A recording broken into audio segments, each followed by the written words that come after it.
নমো কৃষ্ণ শংকৰ গুৰু হৰি ৰাম ৰাম হৰি ৰাম হৰি ৰাম। অৰ্জুনৰ তীৰ্থযাত্ৰাত চিত্ৰাংগদা উল্লপিক বিবাহ আৰু সুভদ্ৰা অভিলাষ পদ তৃতীয় ভাগ। ৰাম যত মহাতীৰ্থ ক্ষেত্ৰ পবিত্ৰ প্ৰধান বিধিবতে সমাতো কৰন্ত স্নান দান হৰিৰ প্ৰসাদে দৌল স্থানে স্থানে জলে ওপৰত ছত্ৰ চিৰলতা হালে বিষ্ণু কমনত পৰজাকদ ৰখনি পখি জগ মোহন হৰি কচান্ত ঘনী তীৰ্থকো পবিত্ৰ কৰি ফুৰা ধনঞ্জয় অনেক বৈষ্ণৱ বিপ্ৰ লগত ফুৰয় চিতাংগদা নামে এক দিব্য নাৰী পিতৃ সাপে গাহি হৈ আছে বনে পৰি অৰ্জুনৰ দৰ্শনে সাপক এৰাইলা দিব্য কইনা জানি তাংক অৰ্জুনে বিহাইলা যাৰ গৰ্ভে ভৈল পূৰ্ব বাহনা মে ৰাজা মণিপুৰ নগৰত পালজি প্ৰজা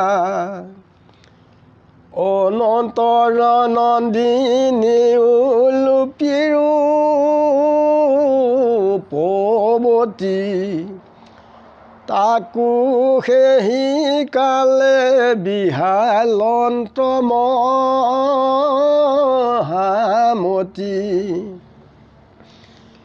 অনন্তৰে ফুৰি আহি প্ৰভাস কপাইলা সুভদ্ৰাৰ কথা জৈত নাৰদে কহিলা দুৰ্যোধন ৰাজাক দিবাক খোজে ৰাম সত্ৰৰে চলিও যে বেতান্ত আছে কাম তোমাকে খেলাগি সুভদ্ৰাৰ মনতোষ কৰিও কবিহা মই বোলো নাই দুখ বহুদেৱ দৈৱ কি কৃষ্ণৰ জানো মন তোমাকে খেদিবে লাগি সবাৰে যতন হেন শুনি অৰ্জুনৰ উল্লাসিত মন নমিলাৰি শিকশিৰে পৰশি চৰণ তুজো আশীৰ্বাদে গুৰু পাওঁ শুভদাক এহি বুলি অৰ্জুনে চলিলা দ্বাৰকাক গুণত অৰ্জুনে আপোনাৰ নিজমণি মোক পাইলে মানকনে দিব নাৰায়ণী কুন্তি আই ভাই বসুদেৱ মহাজ্ঞানী সম্বন্ধত মমা মোৰ সৰ্বলোকে জানি তাহাৰ নন্দিনী ভৈলে মোহৰ ভগিনী কোন লাজে যাই মই খুজিব আপুনি মোৰ পৰম বৈৰ ৰাজা দুৰ্যোধন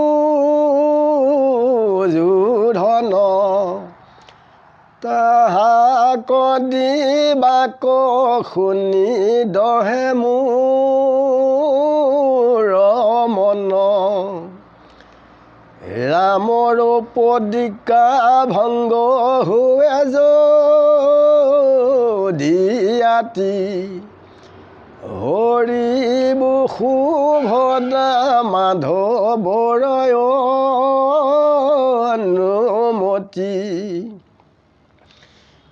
দেৱৰী সিমুখ কৰি আশীৰ্বাদ কৃষ্ণৰ প্ৰসাদে কোনে দিবে পাৰে বাদ পাঞ্চু ভাই বিহা কৰি আছো একে নাৰী ইটো কোন অল্প দুখ মমাৰ জীয়াৰী ধৰ্মা ধৰ্ম ভেদ যত সকলে অজ্ঞান মহামহতে সে জানো ইহাৰ প্ৰমাণ বিষ্ণুতে সে হন্তে হৈ সকলে জগত বিষ্ণুৱে সে পিতা মাতা কুল গোত্ৰ যত এতেকে বৈষ্ণৱে দেই যেনয়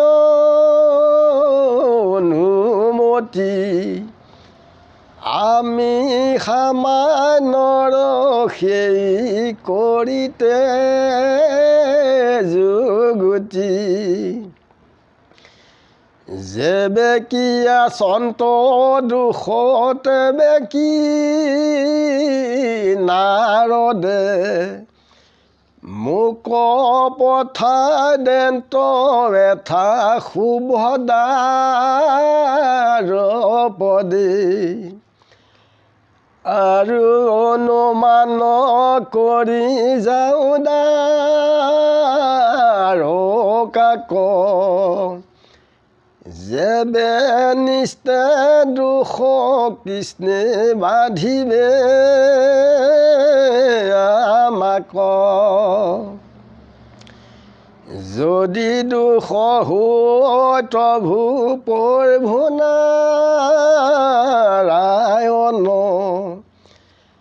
মই তান ভিতৰত প্ৰভু ৰাখিবা আপোন অৰ্জুনে দ্ৰৌপদীক জ্যেষ্ঠ ভাতৃৰ লগত দেখা পাই তীৰ্থক্ষেত্ৰলৈ আহি যে প্ৰধান যিবিলাক তীৰ্থক্ষেত্ৰ আছে সকলোতে বিধিমতে স্নান দান কৰিছে আৰু হৰিৰ যিখিনি মন্দিৰ আছে সেইবিলাক থানে বহু ঠাইত আছে, সেইবিলাক জিলিকি আছে। যাক দেখিলে ঈশ্বৰ কৃষ্ণত মনত পৰে যে তাত সকলো তীৰ্থত অৰ্জুনে ফুৰি পেলাই মহা পবিত্ৰ হৈছে আৰু অনেক বৈষ্ণৱৰ লগত কৃষ্ণৰ নাম গুণতেই আলাপ আলোচনাই তেনেকেই থাকে। তাৰ পৰা আহি চিত্ৰাংগদা নামৰ এগৰাকী নাৰীক লগ পালে যে পিতৃয়ে তেখেতক শাপ দি থৈছিলে, গা হৈ আছিলে, যে অৰ্জুনে দৰ্শন পোৱাৰ লগে লগেই তেওঁ সেই শাপ নাইকিয়া হ'ল, বৰ ৰূপৱতী হ'ল, যে তেখেতৰ গৰ্ভত বুববাহৰ নামৰ ৰজা হ'ল, তেওঁ মণিপুৰৰ ৰজা হৈ আছিল।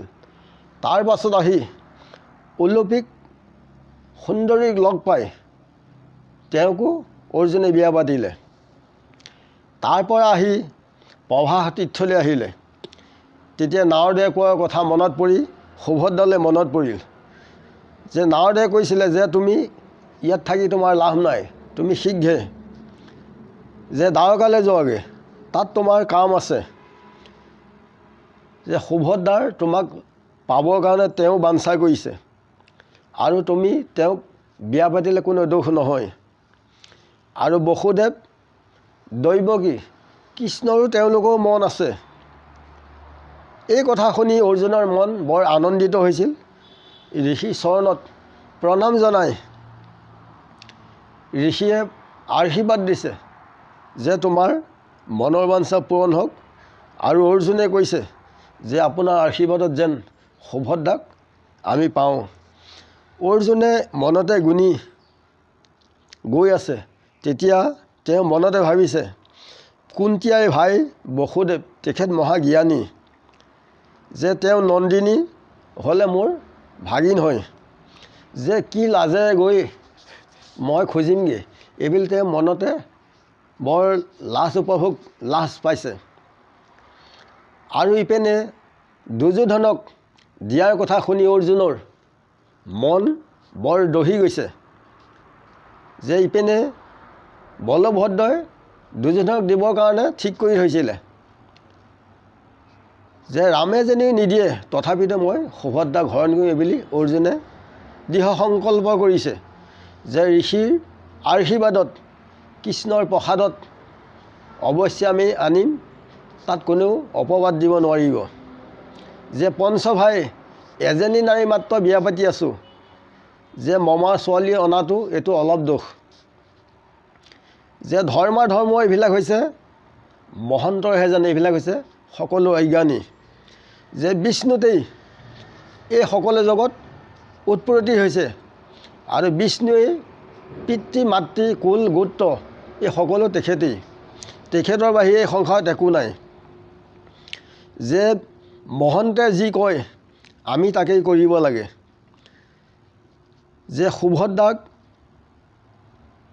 কাৰণে নাৰদে মোক পঠাইছে যে মই দ্বাৰকালৈ যাওঁ, যদি সঁচাকৈ দোষ হ'লহেঁতেন নাৰদে মোক বাধা কৰিলেহেঁতেন। আৰু কৃষ্ণই যেনি ইয়াত সুভদ্ৰা হৰণত যেনি দোষ হয় তেওঁ অৱশ্যে মোক বাধা কৰিব। তথাপিতো যে মই তেখেতৰ ভৃত্য, তেখেতে অৱশ্যে আমাক কৃপা কৰিব বুলি অৰ্জুনে মনতে ভাবিছে। ভকতিহে সমস্তে পুণ্য ৰহুৱে পাত্ৰ, জানি নিজ ধৰ্ম তেজি মোক ভজৈ মাত্ৰ। সুদৃঢ় বিশ্বাসে মোক কৰিলে ক বৈশ্য, সেহি মহা সাধু সখী কহিলোঁ ৰহস্য। ইমানতে কৈ খবৰ চনত আজিলৈ সেৱাজনে গুৰু কৃষ্ণ কৃষ্ণ মহাকৃষ্ণ হৃদয়ানন্দ কৃষ্ণ গুৰু কৃষ্ণ।